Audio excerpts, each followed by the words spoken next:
okay, so I started investing.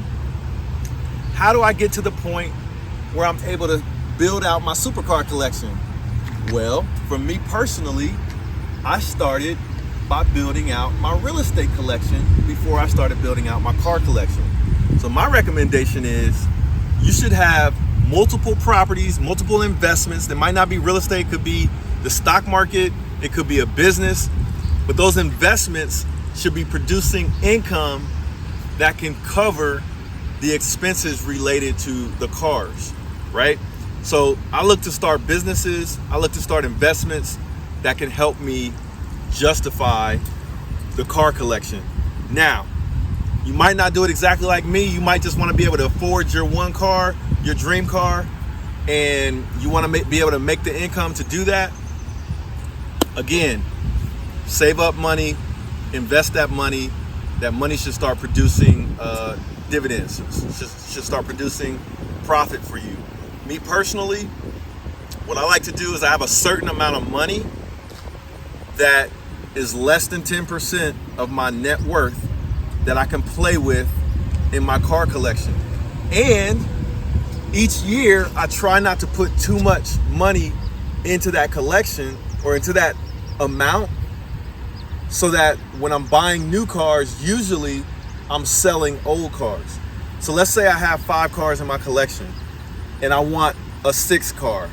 Well, most of the time I'll pick one of the cars in my collection to sell and then buy the new car, so that I'm not putting too much money into the car collection where it doesn't make sense compared to what my net worth is. So now, if you want to ask a question, what is the net worth and how do you monitor your net worth? Your net worth is your assets, the sum value of all of your assets, subtracting the sum value of all of your liabilities or your debts. So your assets are things like the cash that you own, the investments that you own, the cars that you own, the houses that you own. A lot of people say cars are not assets, but they really are. The cars that you own, as long as you don't have a negative balance. The cars, the houses, everything that you own, you add that all up.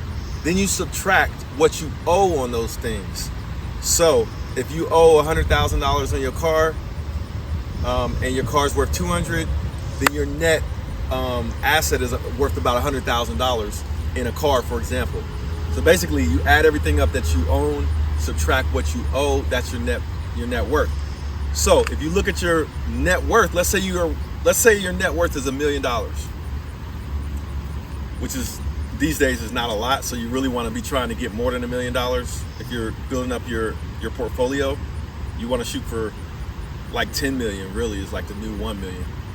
I say 3 million is like the new 1 million. But anyway, so what you want to do is, let's say you're worth $1 million net, your net worth, and you want to buy a really nice car, but you want to keep that car, the value of that car, less than 10% of your net worth. Then you would have a budget for about $100,000 car. Now, not everybody's going to take that advice. You might be worth $1 million and you want to buy a $200,000 car. That's cool, but if you're going to do that, try to buy a car that is not going to depreciate in value, and if it does depreciate in value, that is minimal. So for example, I bought this Lamborghini for $260,000. The current market value for this Lamborghini is around $300,000. But let's say it's less than that, whatever. I haven't lost money on the value of this car since I've owned it for about 1.5 years.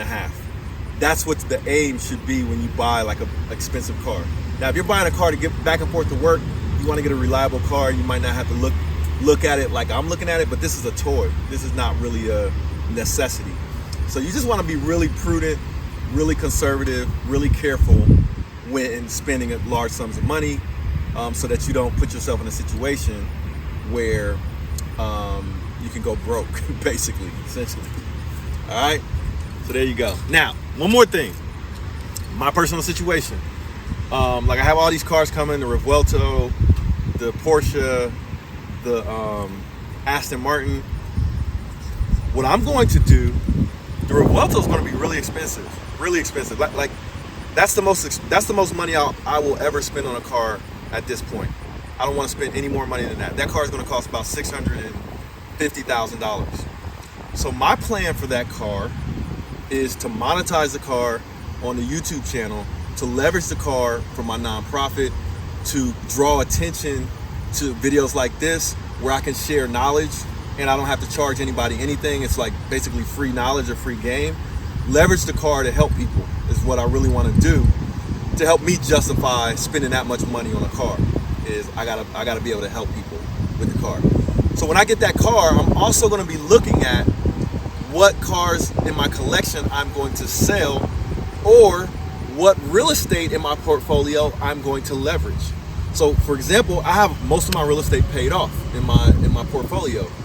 So I can go to the bank and say, hey, give me $300,000 against one of my properties so that I can use that 300 grand to buy this Revuelto.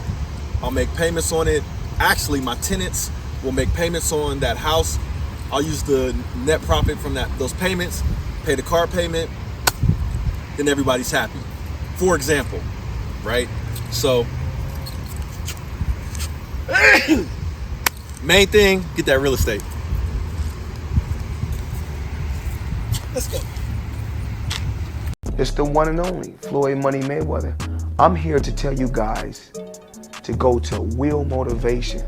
The exotic cars is crazy. I've been watching this show for a little while now and it's growing. But we need everybody else to subscribe to Wheel Motivation and support Will. I'm supporting them. You do the same.